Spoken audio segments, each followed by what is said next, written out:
Ayan guys, magtatanim na naman tayo ng ating gooseberry packs, yung variety niya. So ayan, ganyan pala yung itsura niya guys, gooseberry packs yung variety niya. So ayan nga guys, oh. So ayan, matagal ko na pala itong napili, siguro 1 year na. Ngayon ko lang na itanim. So ganito yung itsura niya guys. Magtatanim ako ng ating gooseberry packs, yung kanyang pangalan. So tatanim ko na naman siya dito sa aking nabutasan guys, oh. Ayan. Ayan. So ganito yung aming view for today. Napakalamig, winter. Andun naman si Pumi, oh. Pumi, come here.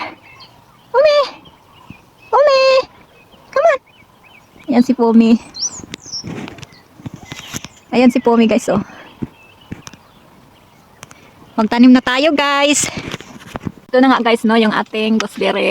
Ayan. Gooseberry fruits. Itatanim na natin dito sa ating, itatransplant na natin dito sa ating lupa. Ayan, oh. Ayan guys. Ayan.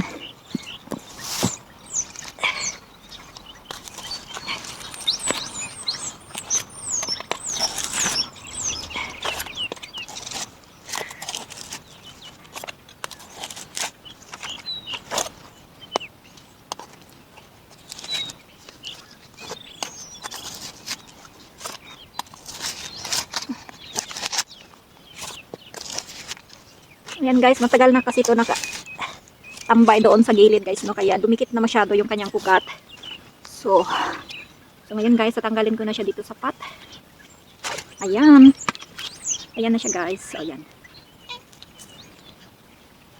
So ito yung ano guys, no. So pero ito yung kanyang ano guys. Hindi ko napansin, meron pala siyang sumibol diyan, no. Parang ano niya, suhi ba ang tawag diyan guys? Suhi.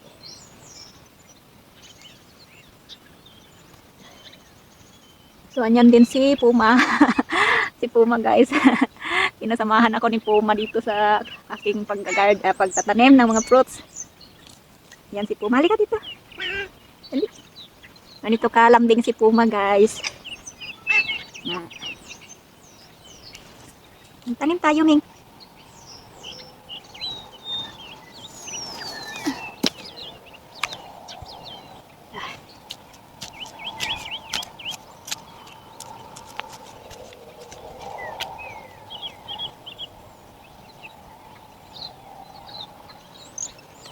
Actually guys, ito yung ano guys, para niyang anak.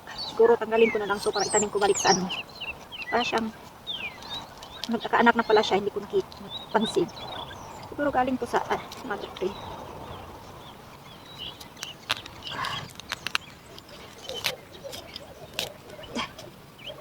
Yan. So ayan nga guys, so tingnan niyo. Kulang alam kung ano talaga to siya. Iwan ko ba? Baka ano to siya guys, anak. Try ko lang siyang tanim dyan sa gilid.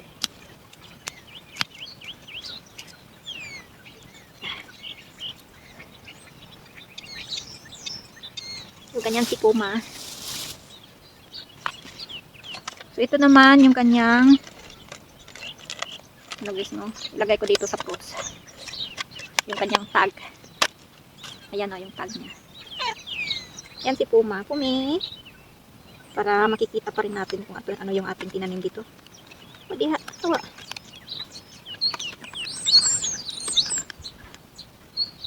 Tawa dito.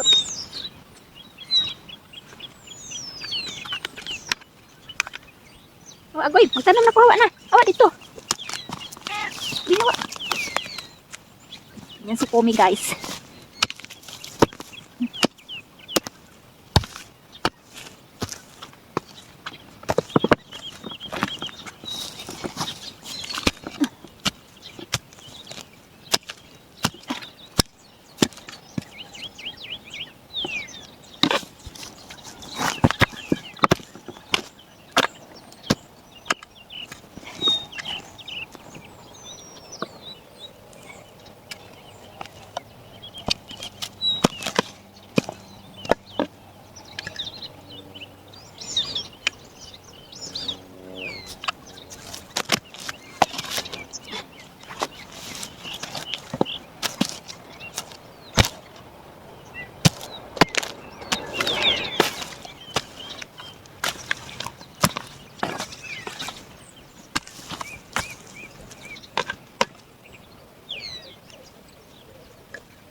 So, ayan na nga guys, tanim na natin yung ating gooseberry packs.